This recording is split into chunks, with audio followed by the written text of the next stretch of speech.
won noong 2017 na Best Female Recording Artist sa Awit Awards.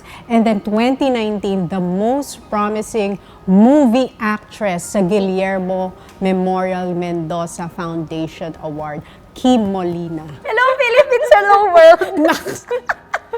Uy, congrats dun sa bago niyong movie. Thank you. Nagulat ka ba? Naging actress ka? Kasi di ba ang dream mo talaga nun maging singer lang Gusto ko talaga? maging singer. Yes. The original dream was to Di be ba a singer. ikaw din? Oo nga rin, nagulat nga din ako. Yung dream ko lang din maging singer. Sino nga idol mong singer no? Na gusto mong, paglaki ko gusto kong maging... Ni Ate Sara. Tapos, kinakanta ko yung mga kanta nila, ni Miss Regine. Tapos, Whitney Houston. Yung mga ganyan, mga pa-contest ate.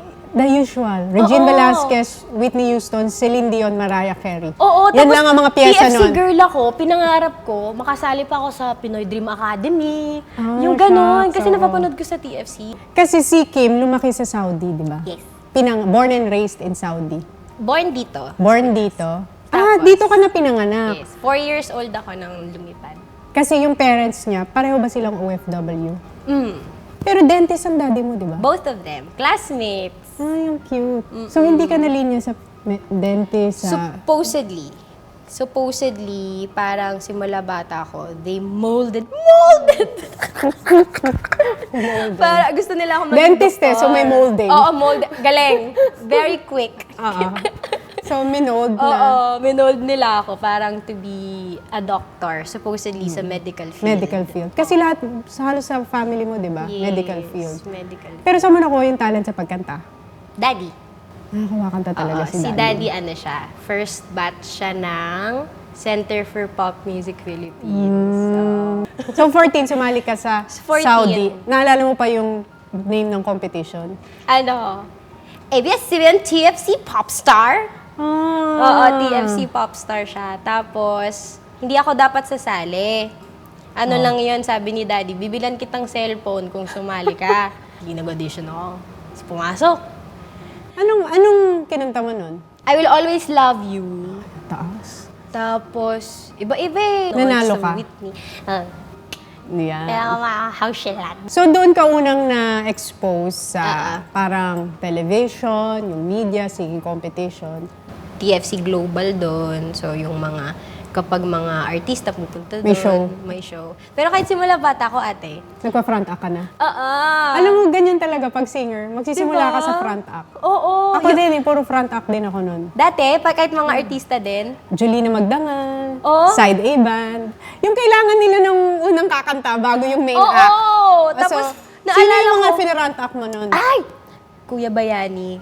Ano front act ka kay Oo, Kuya nagfront Yani? ako sa kanya sa Saudi. Bata pa ako doon, 7 ako noon, or mga 8. So, kay Kuya Yani, sino-sino pa yung mga front act mo? Rani, Haji Alejandro, April Boy. Pupunta sila doon sa Saudi. Tapos kailan kayo nag-decide na dito na kayo titira?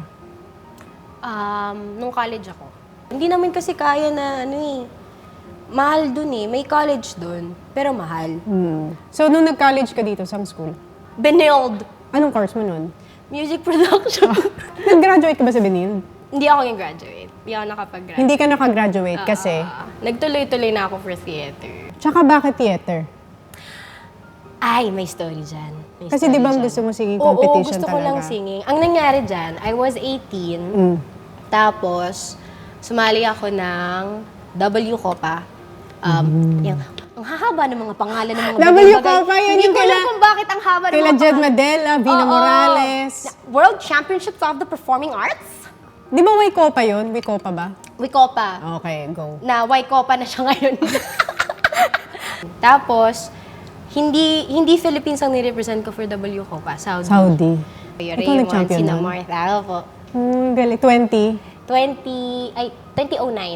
2009. Galing. Hindi kasi kahit nung bata ka, di ba, nabully ka? Yeah. Oo, parang... Nabully ako lalo kasi sa Saudi ako lumaki. So, I don't really look like Parang you that. don't feel like you belong. Exactly. I don't feel like I belong because I'm from a different country. Tapos, syempre, may discrimination din medyo. Pero, I got used to it also. Parang ginamit ko na lang din yung kung anong kaya kong i-offer sa school. Pero sa was there a time that you were trying to fit in Kasi pag bata ka, ipipilit mo yung sarili mo to fit in. Oo, pinilit ko talaga. Kahit yung mga pa-accent. Yes. You will try your very best to fit in just to belong. Yes! When you were really born to stand out and be different. Yung hindi ko alam kung, kasi IS. Al Jazeera International School nag-aral si Galing Kim. mag-research nitong pa-host na ito. This is Tony Talks, you know? Yeah, Al Jazeera International School nag-aral. Pero pag Yes. international school, di ba, iba-ibang lahi yun? Iba-iba. Iba-iba. So may Iba-iba siya, discrimination but- pa rin? Oo, meron pa rin. So Mga- anong type of bullying ang na-experience mo? Kasi iba-iba yan eh. May physical, mental, emotional, verbal. Wala namang physical. It's more of, Verbal. oo. Like, anong mga Mga sinasabi? pachismis, mga ganyan. Na, kaya lang naman yun nananalo, ganyan. Kasi yung tatay niya nasa Filipino community, ganyan. Kasi si daddy, meron kaming organization. It's called Filipino Pop Music Center. Si daddy, binuo niya yon simula nung maliit kasi ako. Tinuturuan niya ako manta. Tapos parang natuwa siya na nalaman ng mga tao kumakanta ako. I was 6. So, ginawa niya yung organization na yon para rin may activity yung mga kids. At Mga para rin may kalaro ako. So, edi yun. Since then, yung sound system sa daddy ko, pag merong events, so parang may sinasabi sila na, kaya lang naman yan kumakanta kasi tatay nga yung may-ari ng microphone. Yung mga ganon. Parang dinidiscredit yung talent mo. Oo, sabi na, she's not even good enough, ganyan. Kahit yung Popstar, nagkaroon ng time when I was 14 for the Popstar, yung contest na sinalian ko, meron sila na, hindi naman mananalo yan kasi hindi naman mga artista yan eh. Yung ganon. Laging ganon. Laging ganon. She's not good enough. She's not good enough. She's not pretty enough. Pretty enough. She's not tall enough. Everything is not enough! Everything is not enough. Hindi ko Tapos alam. for a time when you are young, lahat naman dadaan sa ganun eh.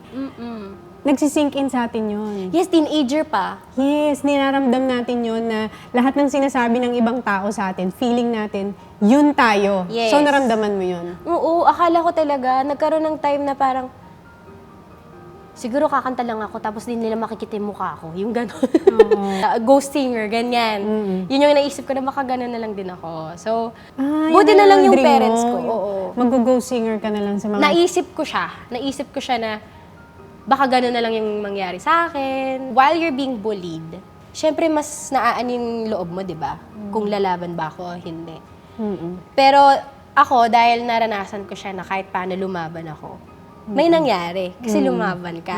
Hindi ka nanakit, hindi ka through words or physically, pero sa sarili mo, na-lift up mo yung sarili mo eh. Tapos napatunayan mo sa kanila that you're not like that. Yes, because no one will ever help you but yourself. Yes! At nasa sa atin yung desisyon kung gusto mong ipagpatuloy or gusto mong makinig. So bakit hindi ka nakinig dun sa mga sinasabi nila na you're not good enough, pretty enough, tall enough, ba't tinuloy mo pa rin? Ang laking tulong talaga ng mga tao sa paligid mo, ate, di ba? Yung they would tell you that may mararating ka, just do it. Just continue on singing. Di ba yung insecurities, kahit nilalabanan mo yun, nagre-resurface yun eh, once in a while. Tapos, ang insecurities, natitrigger yan, lalo na dito sa business natin, di ba? So, nung pumasok ka sa business, Nawindang ako.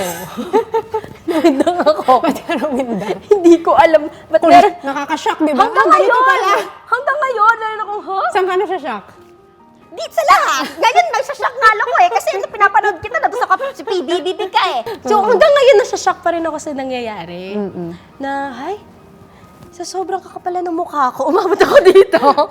Parang yung, minsan iniisip ko, binibiro ko si mommy at saka si daddy. Pero grabe yung pag-push nyo sa akin, no? Sobrang kapal ng mukha ng anak nyo, no? Nandito na po tayo. May ganun. So, hindi ko pa rin inakala. Because, yun nga, tanong mo sa akin kung bakit theater. Nagkaroon ng partnership ang Viva with a theater group, Atlantis Productions. So, nung time na yon, pinag-audition lahat ng Viva artists for Tarzan, Carrie, tapos Ghost the Musical, 3. Nakapasok ako. Saan ka nakapasok? Sa Tarzan, unggoy ako doon. Hindi ngayon. Ape. Kasi ang mga ape, wala silang tail. So, guys, I did my research. It's different. Monkeys are different from apes. But they're all primates. Okay, ang monkeys may tail, ang apes kasi parang halos tao. Kasi di ba sa evolution, apes? Yes. Yes, So, oo. I was an ape. So, yun ang unang-una mo napasahang role? Oo, ang saya-saya ko, ate. May, ano ba, may speaking lines ba yun? May singing lines? Walang speaking lines yung ape. Sinong bida sa Tarzan noon? Rachel Ann Go. Oh, yeah. Ako yung ano doon. Kung napanood niyo yung cartoons, si Jane, bigla siyang hinabol ng baboon. So, ikaw ang humabol kay Jane.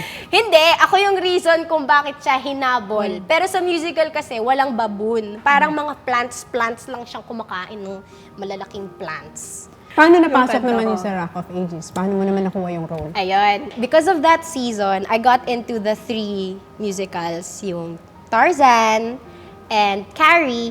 I was one of the bullies. Tapos yung Ghost the Musical. Sa Ghost the Musical, ako yung kapatid doon ni Ate Ima Castro. An amazing, brilliant theater actress Yes. also. Of course, the Ima Castro. Ako yung kapatid niya doon. At may speaking lines kasi tao na ako doon. I'm proud of you. Thank you. Nakaka-proud yung may speaking lines, no? Dream ko rin yun nun eh. Gusto ko umappear, pero pandemic. Ang hirap! So, ate, ano nangyari nun kasi? Tuwan-tuwa, yung parents ko sobrang supportive. Achievement ang one line. Oo! Meron sila na sabi ko, pa, kasama ako sa lahat. Yung iba, ano ka na doon? Tao ka na ba doon? Tao na ako dito, mga kapatid ko si Ima Castro. Ay, talaga, magaling yan. So, yung line ko doon, ako yung kapatid niya doon. May singing part. Na one-liner lang naman, pero pa-runs, tapos pabirit-birit. Ano nangyari? Closing night of Ghost the Musical, nanood si Mike Salomon and si Ate Hazel Santos that apparently they were looking for an alternate Rock of niya for Ages. Rock of Ages. So, edi after nun, edi party na, closing night na party. Meron si Ate Hazel, lumapit siya, Hi! So, ako, hello po! Kasi Hazel Santos yun, papanood yung, may pa-show din siya ng variety show eh. Yes. Di ba? Sa GMA. Na singer. Yes. Ate, lahat talaga ng mga singer. Kilala At yung mga natin. kanta ko, Kilala mga kanta natin mo, lahat. kinakanta ko din. Kala mo, lahat yun. Pumasok ang kanta ko. Oo. Sa lineup. Okay. Kapasok. Kita ko Hazel Santos, lapit siya sa akin. Hello, I'm Hazel Santos. I know po. Sabi ko ganyan. Tapos sabi siya, gusto mo bang sumama sa sa Rock of Ages? Tapos meron akong, ano po yun? Hindi ko alam. Kasi yes. ang alam ko lang na musicals noon, mga pang worsh, mga English. Yes. Lea Salonga. Lea Salonga type. Les Miserables, Miss Saigon. Yes, because I was named after Leia Kim of Miss Oh, Saigon. ayun pala yung... Yes, I was named after Kim. Sa Miss Saigon. Oo. Ay, galing. Dahil fan ang parents ko, lalo na yung mommy ko, ng Leia Aga. So, adi yun. Yun po yung sa, di ba, Rock of Ages. Tapos meron siyang, hindi, Rock of Ages. Yes. Sige po. Ano pong role yung mga po? Sabi niya, role ko. Sabi niya, sir ko, ha? Sige po. Hindi mo gusto ba alam? Hindi ko alam. Wala akong alam. Hindi mo alam na lead. Hindi ko alam. Kailan mo nalaman na lead? Nung rehearsal. Pero pagpunta ko dun sa PETA, ako lang yung tao dun. Tapos pinakanta ako ng mga ages. Eh, Mami Contesera. Yes. Anak pa ng OFW. Oh, yes. Mami Ages. Hello. Hello! Like, sanay na sanay ako na sabi nila, kantahin mo nga na para kang tinuturuan ng tatay mo para kumanta. Tapos meron ko, totoo po yun. Ako po talaga yun. Kasi yun ang story naman din kasi, nanay. Tinuturuan ka ng nanay. Yun ang story ng Rock of Ages. O sige po. So, paano ka tinuturuan ng tatay mong kumanta? May mga ganun-ganun po. True enough, may ganun dun sa Rock of Ages. Nanood ka, di ba? So, may mga tinuturuan siyang ganyan-ganyan. May mga stands. Yes! Yung mga ganun-ganun. Tinuturuan ka din ng ganun. Alam mo din Oo, yun. yung mga daddy natin. Hindi ko rin natin- alam. Kasi sabi Ganyan ang na- mga kontasera. May mga pitik. Kailangan. Kasi daw, kailangan makita ka agad ng judge. Mukha naman natuwa sila. Kailan mo nalaman na ikaw na? Parang may workshop nun. Tapos bigla akong tinext. Friends silang, Kim, you got in. Ganyan. Ha! Tapos sigaw ako ng sigaw. Okay po. Tapos sinabi ko kay mami at kay daddy, mag-rock muna ako bago mag-school. May kikitain din kasi ako doon. Oo, sayang Din naman, kahit unti lang, may kita. Eh di pinayagan nila ako. Tapos hindi ko na, hanggang ngayon nandun ako sa, The rest is history. nandun ako sa, pinayagan nyo lang ako for 3 months. Tapos ilang years na. Oo. Sobrang grabing daming ginawa ng Rock of Ages sa life ko. Career-wise, love life-wise. Yes. Yes. Parang lahat ng pinto nagbukas magpasok ng Rock of Dati. Ages. Alam mo, habang pinapakinggan nga kita, na-realize ko, no, na lahat ng nangyayari sa buhay natin is preparation dun sa susunod Yeah. na pupuntahan natin. Kasi kung hindi ka nag-give up, diba? Or kung nag-give up ka nun, hindi mo makukuha yung Rock of Ages. Kung hindi mo ginawa yung Rock of Ages, hindi magbubukas yung door for love life, hindi magbubukas yung door for being a movie actress. Grabe yung movie actress, di ko rin alam hanggang ngayon. Paano ba naging movie actress? Paano ba? Hindi, nag-start kasi, lagi naman ganun eh, magsa-start ka as friend. Because of... Or supporting. Tama. Laging ganun. Nag-start as... Pero ano swerte ko na nag-start ako as friend. Ni Kay Nadine. Lustre? Sa Till I Met You. As friend. As friend. Tapos, naging... Lagi yun, sunod-sunod yun Lagi as akong friend. Tapos, naging friend din ako ni Alex. Tapos, pero friend ko naman din talaga yun. Ah. Naging friend din ako ni Ate Dimples. Tapos, naging friend din ako ni Ate Angel. Sa General's Daughter. Tapos si Savannah. Yun si Savannah. Malala si Savannah talaga. So, naging best friend ka ni Oo, Dimples. puro mga best Naging friend. friend ka rin ni Sarah Geronimo sa Miss Yes! Grammy. Yes! Puro friend. Oo. Na hanggang ngayon meron din ako na, oh my gosh, naging friend ako ni Sarah Geronimo. Di ba? Yung iniidolo mo? Hanggang sa, nagkaroon ng second movie pa, yung Unforgettable. Doon ko siya naging friend. Yes. Na character. Pero friend ko na talaga siya. Oh my gosh, di ko... Di ba? Makatuwa mo. Nakakatawa ate, may story ako na pag kunwari magte-text si Ate Sarah. May time umiyak ako, nakita ni Gerald. Sabi, ba't ko umiiyak? Nag-text si Sarah Geronimo. May ganun talaga. Parang kailan lang Di ba? Nakaka-amaze. Oo, nakaka-amaze. Like, sobrang, feeling ko talaga na pinapanood ko lang kayo lahat sa TV. Alam mo, powerful talaga yung thought. Powerful yung dream. Powerful yun. Kasi kung ano yung iniisip mo, doon talaga pupunta Totoo. yun. Doon talaga Law pupunta. of attraction. Yes! Yun, doon talaga pupunta yung buhay mo. So, nung nabigay sa'yo yung role na Jowa Ball, tapos kumita siya ng 100 million. Yun, hindi ko in-expect yun ate. Hindi ko talaga in-expect Ba't anong yun. in-expect mo lang Ang nun? in-expect ko lang, malalabas lang siya sa sine. Nung sinabi sa'yo, congratulations, you're a certified The day- box office actress. 100 million. Naalala ko nung tumawag si Nabwa sa akin, lumalakad ako sa Morato. Kasi sweldo nun eh. So, lumakad ako sa marathon. Oo, ano sweldo? Hawak ko yung check ko, mabayad na ako ng bills. Tapos tumatawag sila. Ay, dire-diretso tumatawag sila, boss. Hello? Kim, congratulations! It's a hit! Gusto na akong, ha? Tapos hanggang sa naalala ko, nasa bangko ko, umiiyak ako. Kasi hindi ko Ba't ka in-expect. naiyak? Kasi very overwhelming na meron akong, may nanood. May mga taong nagsasabi sa akin before na walang manonood, walang makikinig, walang, ba't ako naiiyak? Sabi ko na nga, be. Sino nagsabi nung walang manonood, walang makikinig? Yung mga sa school, yung, naiiyak ako. Ba't ako naiiyak? Totoo yan. Di ba, yung pag naaalala mo yung nangyayari sa buhay mo before. Maalala mo talaga yan. Kaya ang sweet ng... Ready ka eh! Ready ako dyan. Lagi akong ready dyan kasi minsan naiyak din ako. Hindi, totoo yan. Masisavor mo yung success kasi dun sa pain na pinagdaanan. Oo, kasi may mga tao talaga sinasabi na pag naaalala ko yung walang makikinig sa'yo, walang manonood sa'yo. Walang manonood sa'yo, walang makikinig sa'yo. Oo, tapos nung naalala ko kasi, Sa bangko umiiyak ka? oo, umiyak ako ate kasi meron ako na, hala, may nanood, may sumuporta. So, nakakatuwa. Kasi, alam kong hindi naman ako yung itsura ko kasi hindi naman ako hindi ako pang-artista kahit before. So, naalala ko lang yung daddy ko pag kunwaring, kahit yung mami ko na pinupush ako, sila lang talaga yung nagpupush sa akin eh. Alam mo Yun yun, lang di ba? naman ang Di ba? importante. Pag yung family mo, sila lang yung nagpupush sa'yo, tas yung friends mo, tas ako naman, bibo girl, sulaban. Tas nung nalaman ko, ay, may nanood ng Jowa Ball. So meron akong, ay, nakaka-appreciate kahit paano. So after nung Jowa Ball, dire-diretso na. Tapos meron akong, ay, mapapauwi ko na yung daddy ko. Kasi gusto ko umuwi na yung daddy ko eh. Kasi sa Saudi siya. Anong reaction ng daddy mo nung sinabi mo, Daddy, na 100 million? Tuwan-tuwa. Tuwan-tuwa siya. although my dad, he's proud already, but he is, dagdag yung pagiging Bonus na lang sobrang, sa kanya yun. Oo. Kasi alam niyang you're really worth 100 million noon pa man. grabe. 6 years old ka pa lang, alam na ng daddy mong pang box office ang anak ko. Hindi ko nga alam, siguro dahil kamukha ko siya. So, yung laban niya para sa akin talaga, nilalaban niya. So, Yes. pero kamukha ko to, laban ko tong batang to. Alam mo, kamukha importante. ko talaga yun siya. Alam mo, importante yun. Importante yun. Isang tao lang ang maniwala sa'yo. Minsan kahit hindi ka naniniwala sa sarili mo, pag may isang tao lang na maniwala sa'yo, kahit hindi sila maniwala lahat sa'yo.